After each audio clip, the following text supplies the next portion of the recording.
Welcome on my talk about the Agile evolution. In today's age, we have a lot of tech around us. And it's becoming a big part of our lives. We have AI, which is getting integrated into everything that we do. And we also have a new generation, the Gen Zs, the millennials. And they have this wonderful connection to their personal values and wanting to have purpose in their lives.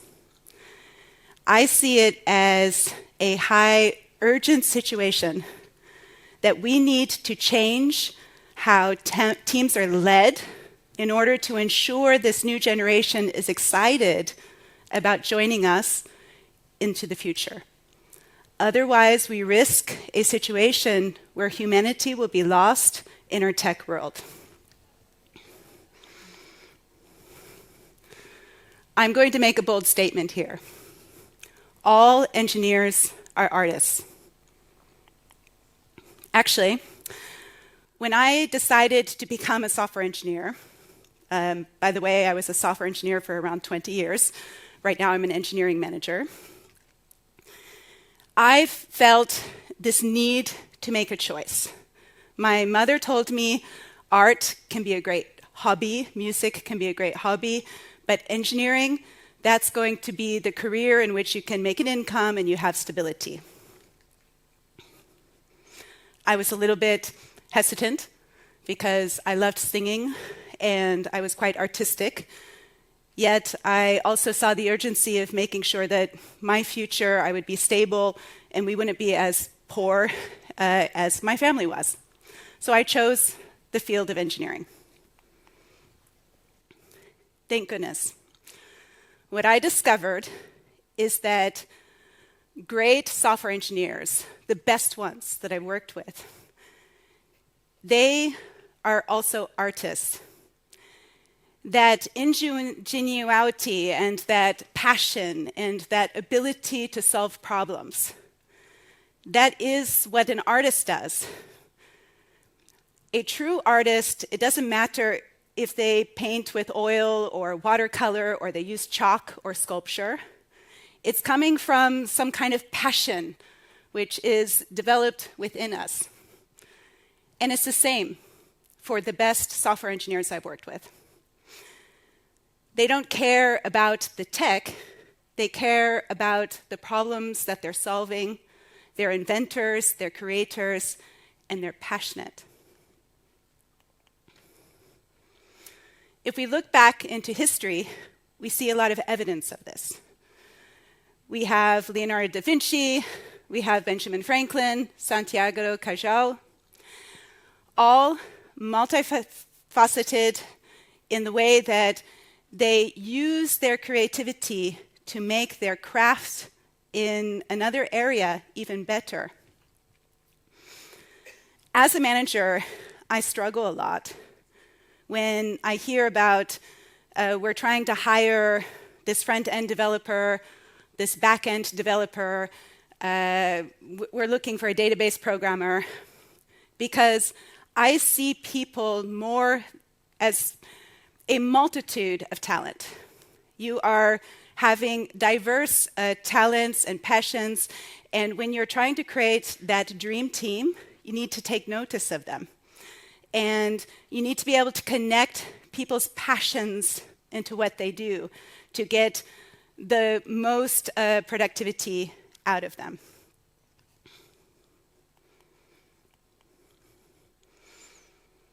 So there is a big parallel between software development and artistic creativity. It doesn't mean that you need to be a great painter, but you need to be able to think creatively outside of the box. You need to feel drawn to what you're solving.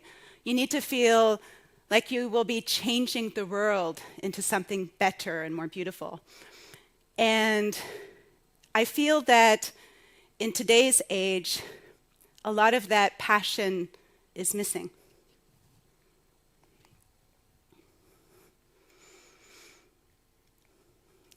The best art in engineering is tied to passion. So I'm going to step back a little bit in history here. I have been developing code since the late 90s.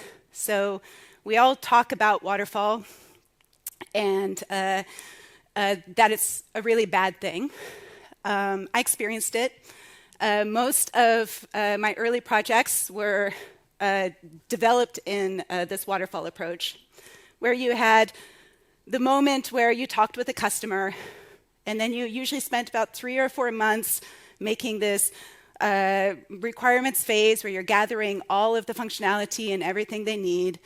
And then you spend a few months in designing the solution, and then maybe a year developing it until it gets released.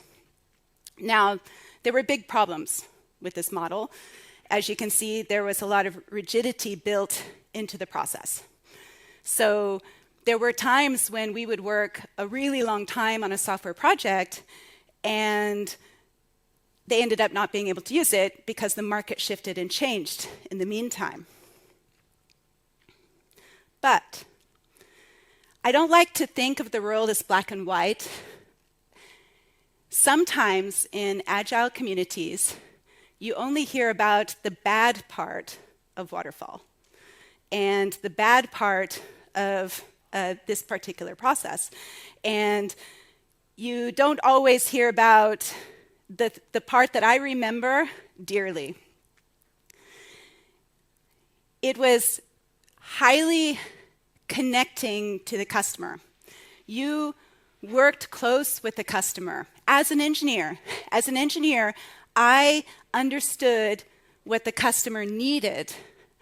I was connected to their problem, and I was so passionate about the solution I was solving. So when it came to the part of writing the code, I was excited about it. I enjoyed it. There was a kind of joy in those days. I don't know if you've ever heard of the pizza parties or the commitment that we felt to the delivery of what we were creating. It was massive. I felt I was working with dream teams because we were not just working on features, we were solving a problem the customer needed, and we felt like inventors and creatives because we were trusted with the entire process. However, as I said, there were lots of problems in that time. There were moments when we weren't fast enough, other competitors could beat us, the need for what we were developing was not necessarily there when we would deliver it. So thank goodness we got Agile. Agile promised this iterative process, this process which would be faster and more flexible. It would allow for us to experiment and fail. It was more about the customer need and not so much about the contracts, which was definitely a part of the waterfall world. I just mentioned these promises. But what did I see really happen? I know this might be something dreadful to bring to an Agile conference, but as a software engineer, I was working on many, many different projects in many different companies over more than 20 years. And I experienced Agile methodologies the first time in 2003. So that's when I went to a conference and they talked about extreme programming, and I was like, I'm sold. The actuality of what happens in teams is not the promise in which it's meant to deliver. I have seen so many teams which follow the framework but don't understand the real connection to customers. They don't understand the business value behind stories. They very often are in stand-ups in which they feel that they are on a roll call having to prove what they've delivered the day before. And as a manager, I found it really disheartening how often I have been told by other managers, we need to protect the team from the business. If we involve them too much in the thinking process, they're going to get too heavily involved, they're not going to finish their work, they're not going to deliver.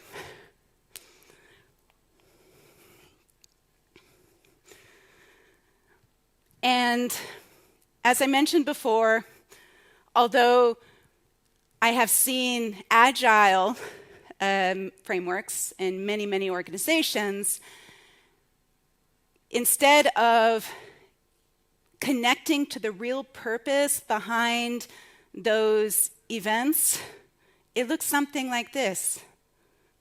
There's a reason there's no pictures in this slide. It's a list of events and meetings which developers usually hate. They feel like, why are we here? Of course, they are having this hope that it will allow them to work faster and better and deliver more value to the customer. But what I'm finding as an engineering manager, when I have one-on-ones with those developers, they're not very happy. They even wonder, why did they choose this field? Now, I'm guessing because I'm at an Agile conference, most of you are not developers. Are there some developers in here? There's a couple. If you want to change the world, to make better software, you need to get into the real mind of developers. You need to connect to their real passions. And using Agile terms and sticking to strict frameworks is not going to do that.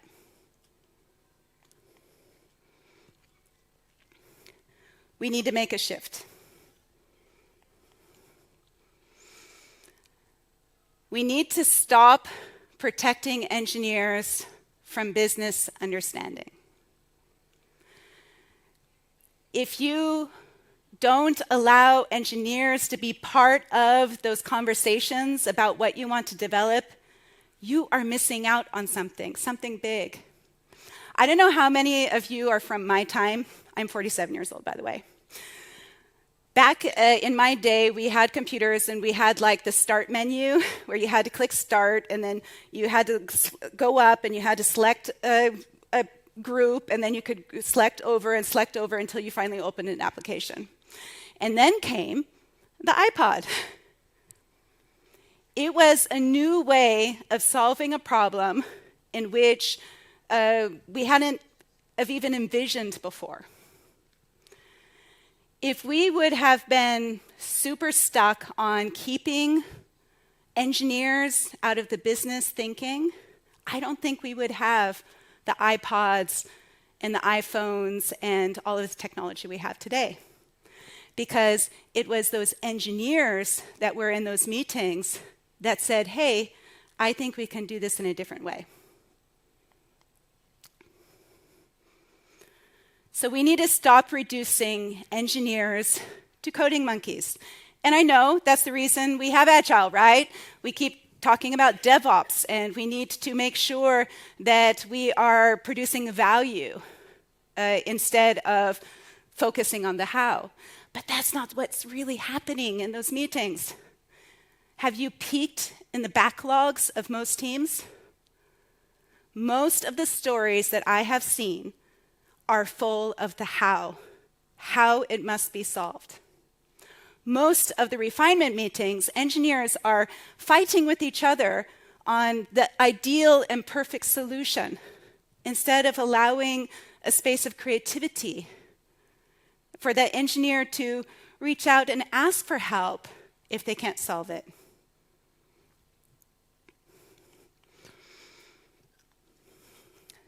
So we need to create a connection between engineers and business value.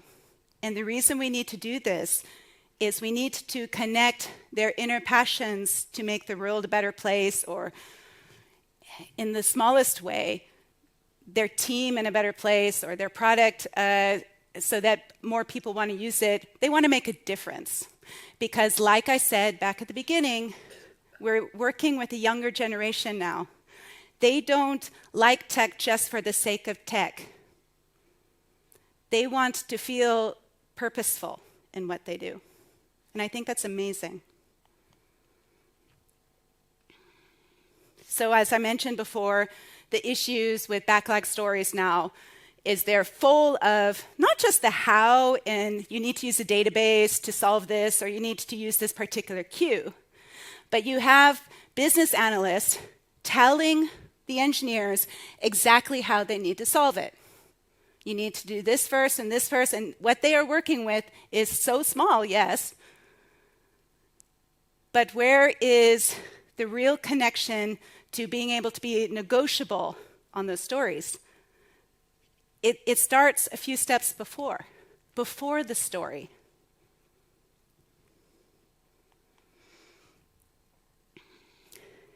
We need to teach engineers business value.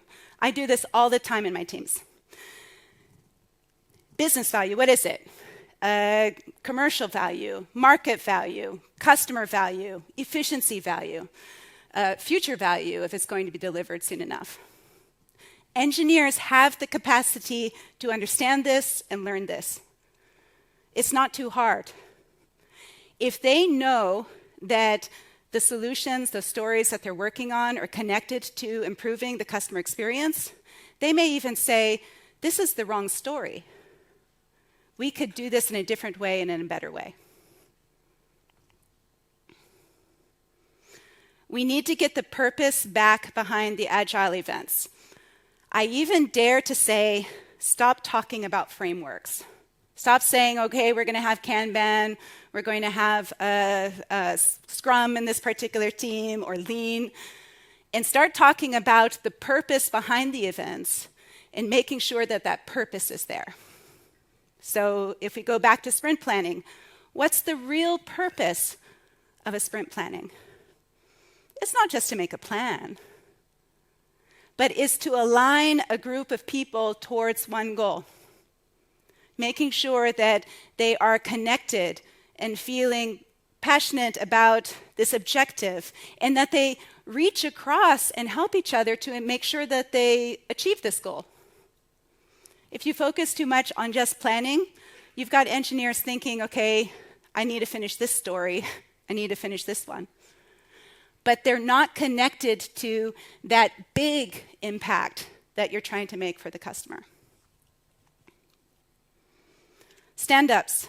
I have to tell you, I'm a woman in engineering. I'm also neurodivergent. And this is probably the most dreadful moment that I had as an engineer throughout my entire career. If you talk about imposter syndrome, this is a place where imposter syndrome is breeded. Most stand-ups, you're sitting there waiting until it's your turn to talk about what you're going to do or what you've done.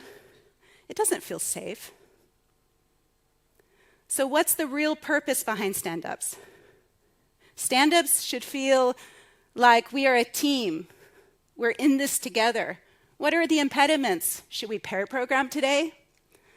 Instead of going through each individual, what are you doing today?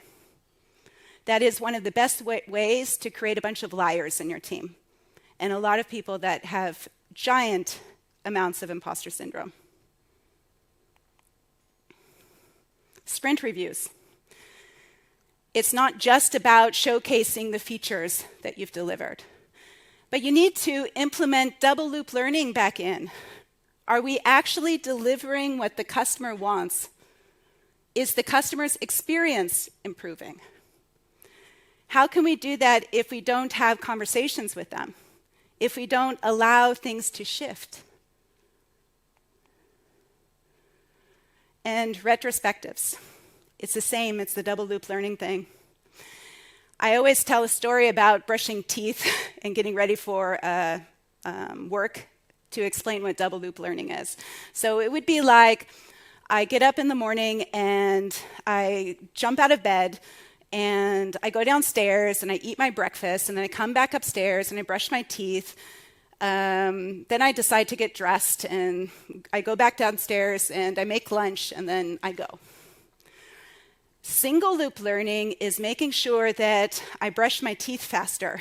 Maybe I get an electric toothbrush. Brush is a little bit better, maybe not faster.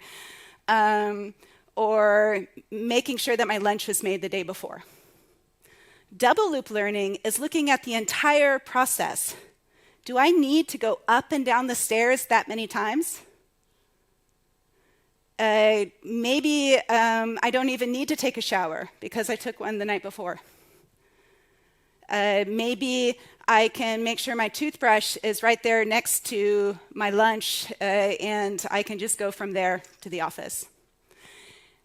Too often in retrospectives, I see this, what we have done and we don't need to do anymore. These columns, exactly the same. They're boring. They're too micro, and they don't bring that much value. Not very often do you see that much improvement from sprint to sprint, and usually the developer thinks, can we just make this meeting a bit shorter so I can get back to my development?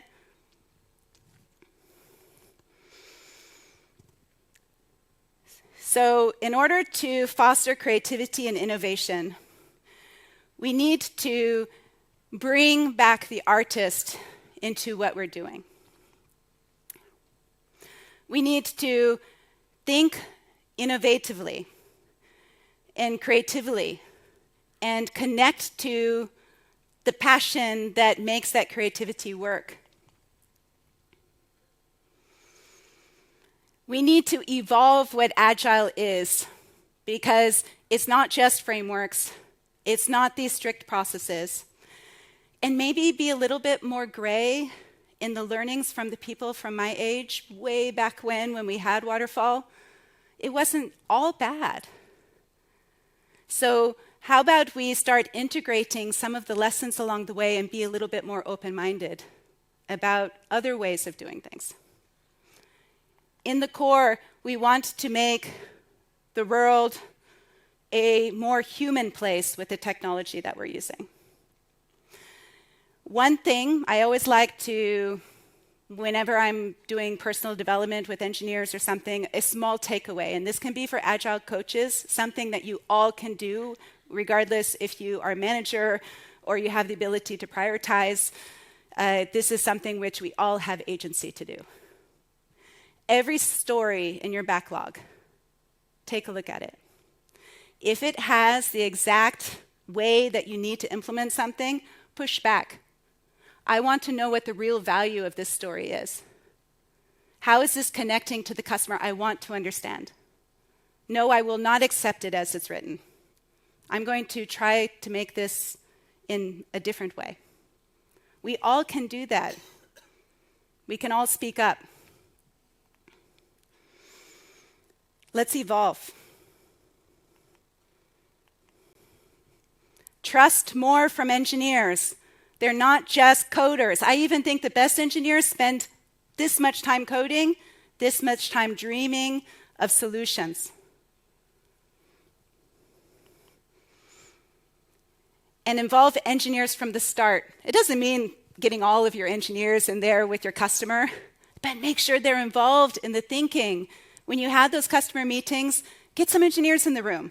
Get them to think about the different ways that you can solve the problems that you're focused on. Don't deliver them this pre-select set of epics. This is how you're going to solve this. It not only will allow your solutions to evolve to this epiphany of solutions that you couldn't think of, but you're going to get the passion of those engineers in it too. That's where ownership starts. And it will create more connection with your customers. Your customers will be more seen. Engineers will not feel as scared to reach out and close those feedback loops. When they have developed something, they will feel less intimidated to talk with the customer and say, is this what you really needed? And again, our world is evolving faster every day. Change is happening faster and faster and faster. We are living in a world of tech. If we don't make these changes, it will be robotic, our future. We need the passion and creativity of humans in the tech that we use every day. And we can only do that when we allow that humanity into our solution creating process.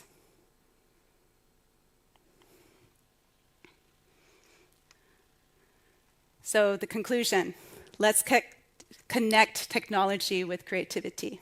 It's essential for the growth and fulfillment of software engineers, fostering innovation and producing work that resonates with humanity. So here's a recap. Recognize engineers as more than coders. They are artists.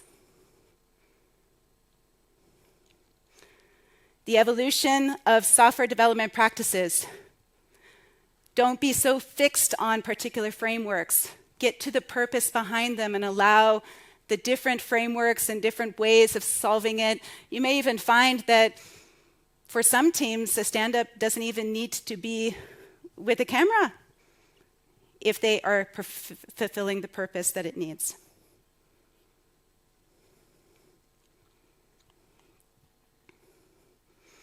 Inspire action.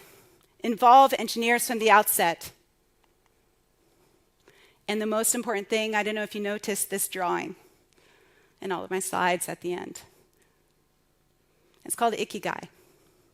It's a reason for being. If we want a reason to exist in this world today, if we want developers to join us on this technology journey, we need to connect with more than just a paycheck. Are they passionate about the code they're writing? Are they fulfilling a world need? You can connect everyone's Ikigai to the Ikigai of your organization and the Ikigai of those customers that you are making this software for. So, thank you.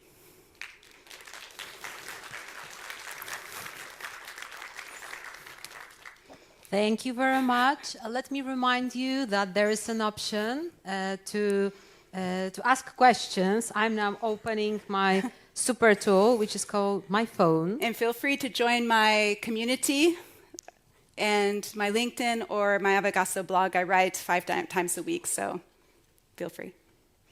And there are questions coming, so let's give it a start, shall we? Yes. So how to involve engineers in customer meetings, whereas they are already complaining on the meetings amount they need to attend. The reason engineers complain about the meetings that they want to attend is because they don't feel that it matters that they're there. They feel that they're senseless meetings, and actually most of them are.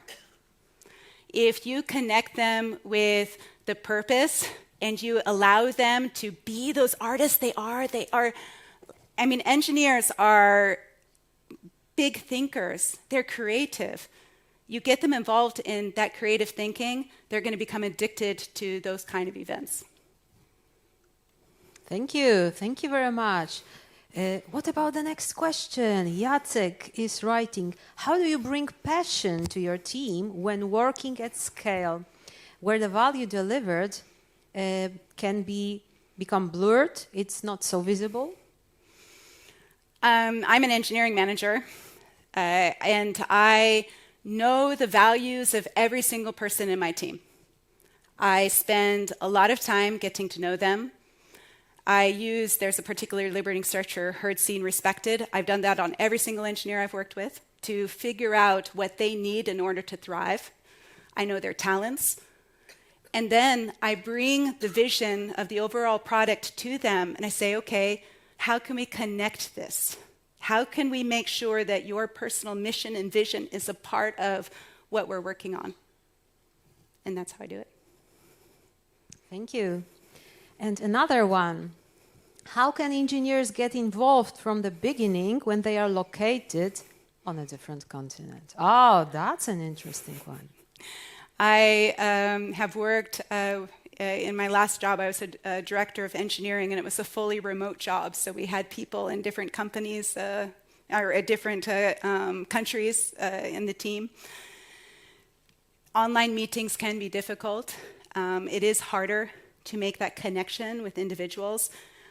I do think that everything that you achieve in person can be done online. You just need to think creatively and make sure that you have those moments which people can really contribute. The worst kind of meeting online is when you have a room of 20 people from all different continents sitting in there and you ask, okay, speak up if you have something to say. So you need to invest more time in facilitation, making sure that you have breakout sessions, that you have moments where people can give feedback without the manager hearing it. You really have to do those same things that you would do offline, online. Mm-hmm. Thank you. Thank you very much. And more questions are coming. How to encourage devs to solve problems? You mentioned in your presentation that we want to let them creatively solve problems. So how do we do that? So many developers are, unfortunately, it's like they've become subjugative. They no longer try because they get this stack of stories and they have to develop a solution for that particular story. They don't even feel like they can contribute. I can tell you, over 20 years in software development, and now being a leader for the last 7 or 8 years, every single engineer I've worked with likes solving problems. You can't shut them up if you allow them to speak. And you allow them to, that's maybe what I should mention. People want to feel when they have contributed to something that it will actually shift something and change something. So if they don't see the evidence of that, they will give up in even trying. Thank you. Thank you very much. Last one, okay? Yes. So do we have any Scrum Masters, Agile coaches in the room? Yeah, we do. We need a piece of advice from the leader, how we can effectively collaborate with, for instance, engineering managers to build a valuable, meaningful connection to together help the teams become the best. Yeah. I like to think of, well, most corporations, they're all divided differently, but usually you have product, which is choosing what needs to be delivered, and you have the engineering manager, which needs to make sure is delivered. If you want to involve the engineering manager, treat the engineering manager like a real stakeholder of your product. Listen to them, hear them. We have different needs than maybe other stakeholders that you have, usually more around efficiency. If you think about business value, we're not maybe as concerned about customer value or market value, but efficiency value, definitely. And also future value, maybe even commercial value. So treat them like any other stakeholder. Hear them. Don't dismiss them as this annoying thing, because most engineering managers want to enable the delivery so that it goes smoother and better. Thank you very much. No problem. So, once again, thank you very much, Sarah, for that presentation. It was a pleasure to have you here.